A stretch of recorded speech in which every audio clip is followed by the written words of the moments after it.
தனித்துவ நிலை கொண்டு தலைவணங்கா தன்மையும் தலைமை தாங்கும் குணமும் கொண்ட மேச ராசி. இந்த வருஷம் இந்த 12 ராசி லக்கணத்துல பிறந்தவங்களையே அதிர்ஷ்டசாலிகள் அப்படின்னு சொன்னா அது மேசத்தில் பிறந்தவர்கள் தான் சொல்லணும். பொருளாதாரத்துல மேசத்துல பிறந்தவங்களுக்கு நல்ல மாற்றங்கள். இப்ப இதுவரை மேசத்திற்கு 3ஆம் இடத்தில் இருந்த குரு 4ஆம் இடத்தில் வரும்போது அது உச்சமடைகிறது. சரி, இதுவரைக்கும் கல்யாணமே ஆகாம இருக்கேனப்பா, எனக்கு ஒரு கல்யாணம் ஆகாதா அப்படின்னா சரி, திருமணம் மிகச் சிறப்பாக நடக்கும். இடம் விட்டு இடம் மாறுவதற்குண்டானதும் வெளிநாடு சென்று வேலை பார்ப்பதற்கும் வெளிநாடு போவதற்கும் நல்ல வாய்ப்பு இருக்கு. எந்த ஒரு செயலிலும் ஒன்றுக்கு பல முறை நீங்க யோசிச்சு செய்யறது நல்லது. எல்லாம் வல்ல இறைவனின் பேரொருளால் வல்லான் வகுத்த வழிகொப்ப அம்மன் அருள் டிவி நேயர்கள் அனைவருக்கும் 2026ஆம் ஆண்டு ஆங்கில புத்தாண்டு வாழ்த்துக்கள். 1/1/2026 அன்னைக்கு வியாழக்கிழமை மிட்நைட், அதாவது 12:01க்கு கார்த்திகை நட்சத்திரத்துல தான் இந்த வருஷம் பிறக்குது.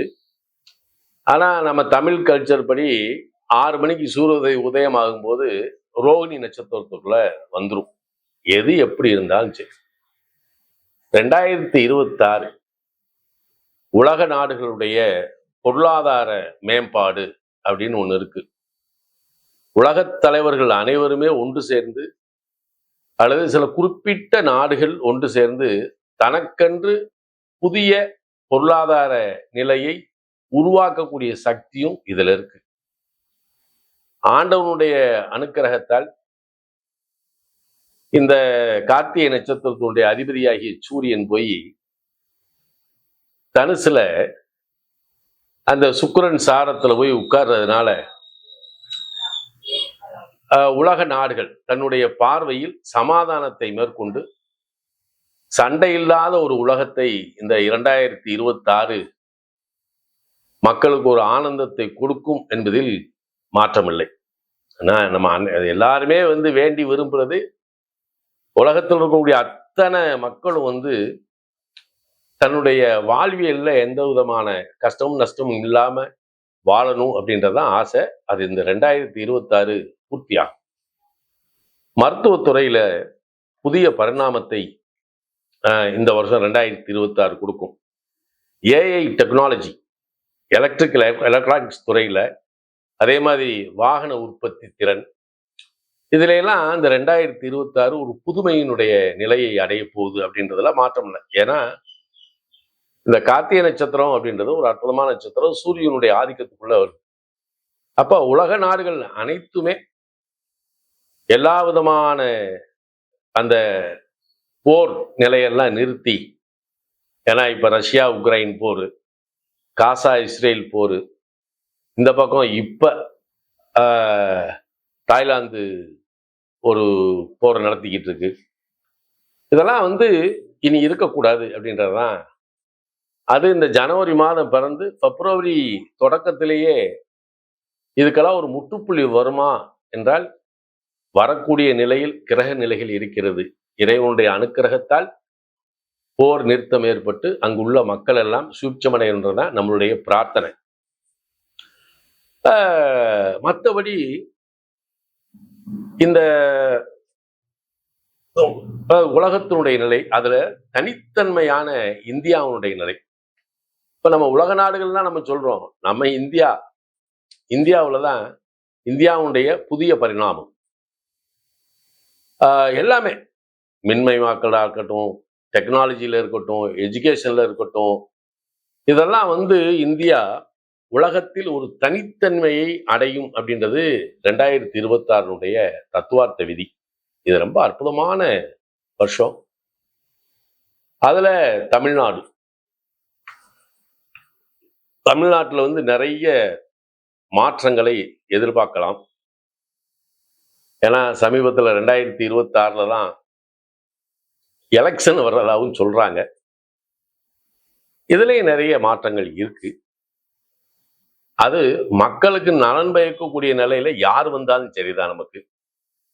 ஆனாலும் மாற்றங்கள் இருக்கும் என்பதை கிரகங்கள் தீர்மானிக்கின்றன, நாம தீர்மானிக்கல. அதனால தமிழகத்திலும் மக்களுடைய நல்வாழ்க்கை, மக்களுடைய மகிழ்ச்சி, பொருளாதாரம், ஆரோக்கியம் சகலத்திலையும் தமிழ்நாடு ஒரு தனித்துவம் வாய்ந்த நிலையில தான் இருக்கு. எல்லா மக்களும் இன்புற்றிருக்க வேண்டும் என்று இறைவனை பிரார்த்தித்துக் கொள்கின்றேன். எதிலும் தனித்துவ நிலை கொண்டு தலைவணங்கா தன்மையும் தலைமை தாங்கும் குணமும் கொண்ட மேச ராசி லக்ன நேயர்களே, 2026ஆம் ஆண்டு ஆங்கில புத்தாண்டு வாழ்த்துக்கள். இந்த வருஷம் இந்த 12 ராசி லக்கணத்துல பிறந்தவங்களையே அதிர்ஷ்டசாலிகள் அப்படின்னு சொன்னா அது மேசத்தில் பிறந்தவர்கள் தான் சொல்லணும். இந்த புத்தாண்டுல உங்களுடைய வாழ்க்கையில ஒரு சில மாற்றங்கள், நன்மையான மாற்றங்கள் நடக்கும் என்பதை அறுதியிட்டு சொல்லலாம். இப்ப படிக்கக்கூடிய மாணவர்களுக்கு இந்த ஆண்டு மிக சிறப்பாக இருக்கு. அதுலயும் நான் நீட் எக்ஸாம் எழுதி டாக்டர் ஆகணும் அப்படின்னு நினைக்கக்கூடிய மாணவர்கள் மேசத்தில் பிறந்திருந்தால் அவர்களுக்கு இறைவன் அருளால் அவங்க நீட்ல பாஸ் பண்ணி மருத்துவத்துறையில் நுழைவதற்குண்டான வாய்ப்பு உண்டு. அதே மாதிரி பொருளாதாரத்துல மேசத்துல பிறந்தவங்களுக்கு நல்ல மாற்றங்கள், அதே மாதிரி அவங்களுக்கு ஒரு ப்ரமோஷன், இன்கிரிமெண்ட்டு, அரசாங்கத்துறையில் இருப்பவர்களுக்கு இந்த மாதிரி ஒரு சூழல், ஒரு உயர்வான நிலை இதுல இருக்கு. அதை விட என்னன்னா வர்ற ஜூன் மாசம் குருப்பெயர்ச்சி வேற வருது. இப்ப இதுவரை மேசத்திற்கு 3ஆம் இடத்தில் இருந்த குரு 4ஆம் இடத்தில் வரும்போது அது உச்சமடைகிறது. அப்ப மேசத்தினுடைய பாக்கியாதிபதி ஆகிய குரு உச்சமடைவது மிகப்பெரிய அற்புதமான ஒரு நிலைதான். இதை நம்ம குறைச்சே மதிப்பிட முடியாது. ஜோதிடத்தை எழுதும் போது 4ஆம் இடத்தில் வந்து குரு இருந்தா அதுக்கு ஒரு பாதகமான ஒரு சூழல் எழுதுவாங்க. இல்லை, மேசத்தினுடைய பாக்கியாதிபதி குரு, அவரை வந்து பாக்கியாதிபதி அப்படின்ற உயர்ந்த நிலைக்கு தான் கொண்டு போகணும்.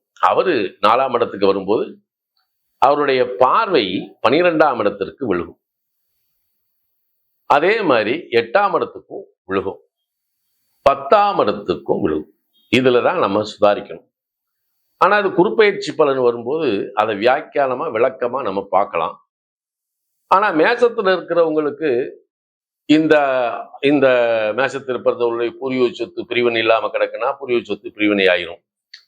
பிள்ளைகளுடைய திருமணத்தை முடிக்க முடியலையே அப்படின்னு ஏங்கக்கூடிய பெற்றோர்களுக்கு மிக கிராண்டா பிள்ளைகளுடைய கல்யாணம் நடக்கும். சரி, இதுவரைக்கும் கல்யாணமே ஆகாம இருக்கேனப்பா, எனக்கு ஒரு கல்யாணம் ஆகாதா அப்படின்னா சரி, திருமணம் மிக சிறப்பாக நடக்கும். மேசத்தில் பிறந்தவர்களுடைய மேச லக்கண ராசியில 2 பேர்த்துக்குமே சொல்றேன், உங்களுடைய குலதெய்வ கோயிலுடைய கும்பாபிஷேகம் இந்த வருஷம் நடக்கிறதுக்கு உண்டான வாய்ப்பு உண்டு. அப்படி இல்லைன்னா நீங்க வசிக்கக்கூடிய ஊர்ல கூட அந்த கோயில் கும்பாபிஷேகம் நடக்கலாம். ஏன்னா உங்க ஊருக்குன்னு ஒரு கோயில் இருக்கும் இல்லையா, அதுவோ அல்லது நாம் வசிக்கக்கூடிய தெருவில் இருக்கக்கூடிய கோயிலோ ஏதாவது இருந்தாலும் சரி கும்பாபிஷேகம் நிச்சயமாக நடக்கும். பிரயாணங்கள்ல வந்து நமக்கு ஒரு சிறப்பு உண்டு. இடம் விட்டு இடம் மாறுவதற்கு உண்டானதும், வெளிநாடு சென்று வேலை பார்ப்பதற்கும் வெளிநாடு போவதற்கும் நல்ல வாய்ப்பு இருக்கு.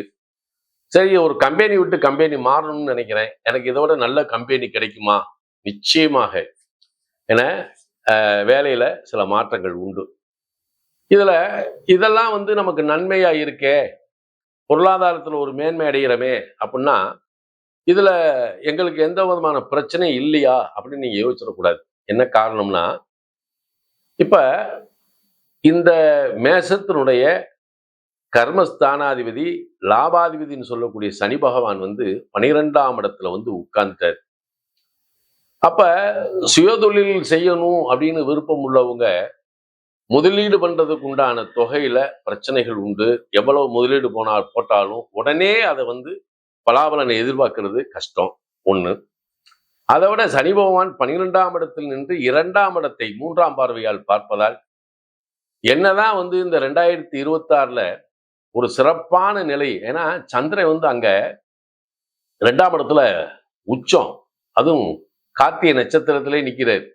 அதனால செல்வ செழிப்பு அப்படின்றதுக்கு ஒரு குறையும் கிடையாது. ஒரு குறையும் இல்லை. ஆனா சனி சந்திரனை, உச்சமான சந்திரனை, இரண்டில் இருக்கக்கூடிய சந்திரனை சனி பார்ப்பதும், அதே சனி தன்னுடைய 10ஆம் பார்வையால் பஞ்சமாதிபதி, சப்தமாதிபதி, லக்னாதிபதி இந்த 3 பேர்த்தையும் இந்த சனி பார்ப்பது. அப்ப எந்த ஒரு செயலிலும் ஒன்றுக்கு பல முறை நீங்க யோசிச்சு செய்யறது நல்லது. யாரோ சொல்றாங்கன்னு சொல்லி கூட்டு தொழில போய் இறங்கி இருக்கிறதையெல்லாம் சொத்து பத்தெல்லாம் வந்து பேங்க்ல வச்சு இன்வெஸ்ட்மெண்ட் பண்றது தவறான விஷயம். அதுக்கு நீங்க பெறாம பிக்சட் டெபாசிட்ல போட்டு வட்டி வாங்கி சாப்பிட்டு போயிடலாம். ஏற்கனவே தொழில் பண்ணிக்கிட்டு இருக்கோம், அவங்களுக்கு வங்கி மூலமா கிடைக்க வேண்டிய உதவிகள் கிடைக்கும். பழைய கடன் எல்லாம் பைசல் பண்ணக்கூடிய நிலை இருக்கு. அதுல நாளுக்குடைய சுகஸ்தானாதிபதியாகிய சந்திரனே உச்சமடைகிறார். அதோட பாக்கியாதிபதி நின்ற கடகத்துக்கு வரும்போது அவரும் உச்சம், அந்த வீட்டு அதிபதி உச்சம். அப்ப எல்லா பிரச்சனையிலும் தீர்க்கக்கூடிய ஒரு நிலை உங்களுக்கு உண்டு என்றாலும் கூட இந்த 12ல் இருக்கக்கூடிய சனியை நம்ம கொஞ்சம் பக்குவமா தான் பார்க்கணும். என்ன நல்லா இருக்குன்னு சொல்லி சொல்றதையெல்லாம் வந்து கேட்டுட்டு எங்கேயோ இறக்கிற கூடாது. ஏன்னா இப்ப மேசத்துல ராசியில பிறந்தவங்களுக்கும் ஒரு சில தசாபத்தி உண்டு. லக்கணத்துல பிறந்தவங்க, மேச லக்கணத்துல பிறந்தவங்க ஏதாவது ஒரு நட்சத்திரத்தை பிறந்தா அவங்களுக்கு நடக்கக்கூடிய தசாபுத்தியும் சாதகமா இருக்கணும். அப்ப தசாபத்தியும் உங்களுக்கு கொஞ்சம் கவனிச்சுட்டு, ஆனா இந்த வருஷத்துல லக்கணத்துக்கு 12ல் சனி, அவர் 2ஆம் இடத்தை பார்ப்பது பொருளாதாரத்தில் வரக்கூடிய தேக்கங்களை, அவ்வப்போது வரக்கூடிய தேக்கங்களை நீங்க கொஞ்சம் கவனிக்கணும். சரியா? இதுல கொஞ்சம் கவனமா இருங்க. பெண்கள் இப்ப தங்க விலை ஏறிக்கிட்டே போகுதே, எப்படி நகை நட்டு எடுக்கிறது அப்படின்றத பத்தியெல்லாம் நீங்க கவலைப்படக்கூடாது. பெண்களுக்கு பொன்பொருள் ஆவண சேர்க்கை அப்படின்றது இயற்கையா இருக்கு. அதே மாணவர்களுக்கு கல்வி பிரமாதமா இருக்கு. இந்த வருஷம் பார்த்தா ஆண்களை விட பெண்கள் தான் அதிகமா மருத்துவத்துறையில வந்து உள்ள போவாங்க. அதனால மேசத்தில் பிறந்த பெண்கள் மருத்துவத்துறை சார்ந்த நிலையில போகலாம். வேலை தேடுதல், இப்ப இதுல இந்த ஏற்கனவே வேலை பார்த்துட்டு இருக்கிறவங்க என்ன செய்வாங்கன்னா, திடீர்னு விஆர்எஸ் கொடுத்துட்டு வெளியே வந்து ஏதாவது தொழில் செய்யுமான்ற எண்ணம் பல பேருக்கு இருக்கும். அந்த எண்ணம் இருந்தா அதை மாத்திட்டு வேலையில கவனத்தை செலுத்துங்க, வேற எதுலையும் கவனத்தை செலுத்தாதீங்க. அதே மாதிரி உடன் பிறந்த பங்காளிகளை விரோதம் பண்ணிக்க கூடாது. நம்மகிட்ட என்னதான் வந்து ஒரு நல்ல குணம் இருந்தா கூட உடன் பிறந்த பங்காளிகளோடு அந்த சொத்து பிரச்சனையில சில மனச்சஞ்சலம் வர்றதுக்கு வாய்ப்புண்டு. அதை நீங்க சுமூகமா அதை கலைஞ்சிக்கிறது நல்லது. ஆரோக்கியத்தை பத்தி கவலையே வேண்டாம். இதுல சில பேர் வந்து மனைவிக்கு நான் அரசாங்க வேலையை முயற்சி பண்றேன் கிடைக்குமான்னு யோசிப்பீங்க. எக்ஸாம் எழுத சொல்லுங்க, நிச்சயமா அரசாங்க வேலை அவர்களுக்கு கிடைக்கும். ஏன்னா இப்ப அந்த திருமணமாகி கணவன் அல்லது மனைவி இருக்காங்க இல்லையா, அவங்களுக்கு தான் பெரிய பொறுப்பு இருக்கு. ஆனாலும் இந்த சூரியன் 9ல் சுக்கிரன் சாரம் பெற்று உங்க ராசியாதிபதியும் லக்னாதிபதியும் செவ்வாயும் பாகிஸ்தானத்தில் நின்று இந்த வருஷத்தினுடைய தொடக்கம் குருவின் பார்வையை பெறுவதால் இந்த 2026ஆம் ஆண்டு உங்களுக்கு நல்ல ஒரு மகிழ்ச்சி, சந்தோஷம், ஆரோக்கியம், ஐஸ்வர்யம், வாழ்க்கையின் மாற்றத்தை கொடுக்கும் என்று சொல்லி வாழ்த்துக்களை தெரிவித்துக் கொள்கின்றேன். என் அன்புக்கு உரித்தான நேயர்களே, 2026ல சந்திரன் உச்சம் பெற்று ரிஷபத்திலே சூரியனுடைய நட்சத்திரமாகிய கார்த்திகையிலும் ரோகிணி நட்சத்திரத்திலும் இது பயணப்படும். அப்ப நம்ம எல்லாத்துலயுமே இந்த ராசி இலக்கண நேயர்கள் இந்த வருஷம் நம்ம என்ன வழிபாடு பண்ணணும் அப்படின்னா, நம்ம நியூ இயர் அன்னைக்கு வியாழக்கிழமையே சிவாலயம் செல்வது நல்லது. ஒண்ணு. அப்ப சிவாலயம் சென்னீங்கன்னா அங்க பெரிய பெரிய சிவன் கோயில்ல வந்து இந்த ரிஷப வாகனத்தில் இருக்கக்கூடிய பெருமானும் பெருமாட்டியும் இருக்கக்கூடியது சில நேரத்துல பிரகாரமாகவும் இருக்கும், அல்லது சில நேரத்துல வந்து தூண்லையும் இருக்கும், அந்த கோயில் மண்டப தூண்லையும் இருக்கும். அப்ப அதை தெரிஞ்சுக்கிட்டு அந்த மண்டபத்துல அந்த தூண்ல இருந்துச்சுன்னா அதை வந்து நல்லா அழகா பன்னீர் விட்டு சுத்தப்படுத்தி சந்தனம் குங்குமம் வச்சு நல்ல ஒரு அலங்காரம் பண்ணி அதை நீங்க வழிபடுறது ரொம்ப ரொம்ப நல்லது. ஒண்ணு. இல்ல ரிஷப வாகனத்தில் இருக்கக்கூடியவர் வந்து பிரகாரமாவே இருக்குன்னா அற்புதத்திலும் அற்புதம், நீங்க வழிபாடு பண்ணிக்கிறது நல்லது. ஒன்று.